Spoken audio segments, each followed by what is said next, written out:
Hello, this is my winter robot explanation. This is also intended to be a bit of a guide for newer teams. So let's start.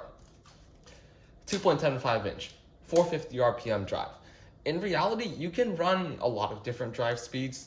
I chose this because it's low to the ground, which means all of my weighty stuff is also low to the ground. But there are other drive options like 450 RPM on 3.25 inch wheels, or like 600 RPM on 2.75 inch wheels, those kinds of stuff that you can also run. It's really subjective, like what does your driver want? How much time is your driver willing to put into practice?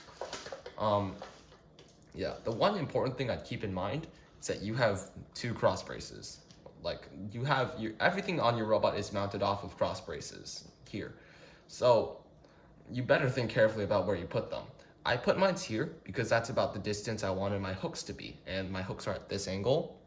So yeah, that's how I base these two off of. You either want to CAD this thing out or do a lot of prototyping by like holding up a C channel to it and deciding which angle you want, or else you will have a lot of pain down the line.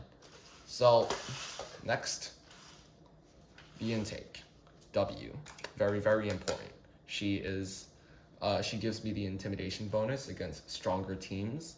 She has helped me win all of my matches. She sits on the first stage intake. This is her throne. This is for good reason.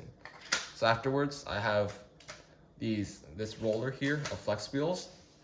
Use whatever flex wheel size you have, honestly. You could even use traction wheels, or if you don't have these, I've seen, I think Mako Maniacs does this. They take a sprocket and they add like tank tread flaps onto it, and it's around the center, so it grips onto here really well. It's an interesting and chic idea. I've only seen really them do it successfully, but yeah. So if you run this type of roller, which pretty much all teams do, if your intake isn't smooth, I think the main reason is that your ramp is too close to this. But so you should move it back. But another thing that most people don't suggest, that I would suggest, is adding this plate of polycarbonate here. This eases the transition onto the ramp and also makes it touch it, own it. I can grab it at here, and because part of the ring is already on this sheet of polycarbonate, I can just drive back and my robot keeps it. So this intake is very smooth because I spent a lot of my time tuning it. Probably the biggest issue I've seen with beginning teams is that they rush to do everything, and in turn, they are a master of none. I spent around 2-3 weeks getting this hook system tuned up almost perfectly, and even now I'm not that satisfied with it. So I would basically get everything well, get it like you're happy to go to a competition with it level, then move on to the next thing. And in this case, the next thing is wall sticks. Oh yeah, also one more thing. A lot of teams will see issues with ejection because this hook will hit the ring wrong and it will fly out. So I have these two guiders here. W also serves the purpose of kind of blocking the ring in sometimes. So these two guiders, they gently push the ring in. You can have like a rubber band across here. You can have some polycarbonate that's like bent up here or something. But yeah, so here, because it stretches up this high up, when this thing is like running full speed, it's like flapping all around the place. This helps push the ring back in and stabilize it. So down the line, when I add something like color sorting, it's more consistent. So, okay, next, let's look at the clamp. So the clamp, it's a clamp, it holds the goal. So there are a lot of designs for this, like you can have a simple just bar that flings in, or you can do like a little claw that I have here. The claw design, it lets me put the stuff here, but what it does is it also holds the goal at 90 degrees. So it becomes harder for me to steal the goal. I also have screws in the back to tilt the goal. This is what pushes this part of the goal down and tilts it, so that's close enough. Afterwards, scoring.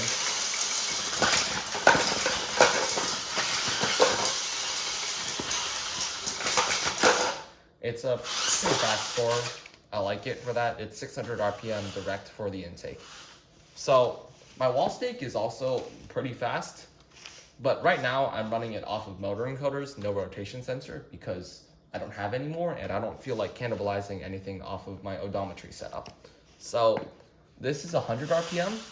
I see some teams saying that it doesn't have enough torque or something to get it onto the wall stake, but what I found is that if you tune your mesh just right, it will get on like buttery smooth. So yeah, it's pretty inaccurate right now because I'm running it off of the motor encoders and there's motor slips and all that shenanigans. But yeah.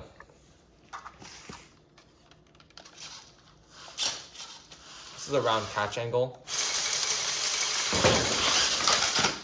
It holds it here. And when I drive in, bang, straight into the hole. And then I do it again.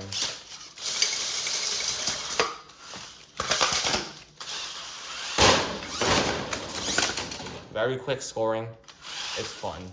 So when you're tuning the mesh, you basically want to tune it so that the bottom of the ring and the top and like the hole in the ring basically encompasses the green tip of the wall stake. So yeah, that is what gets you this smooth, buttery wall stick scoring action.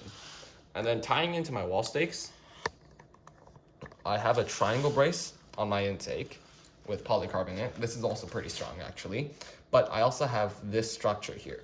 This is called an aligner because when you ram into the wall stake will like to naturally glide along the edge into this little divot here. This is very, very important for wall stakes, at least for me.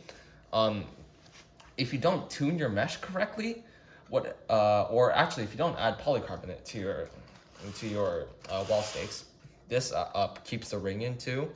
Then what happens is if you're not aligned with the goal well, your ring flies out instead of going on the stake. So this aligner helps it.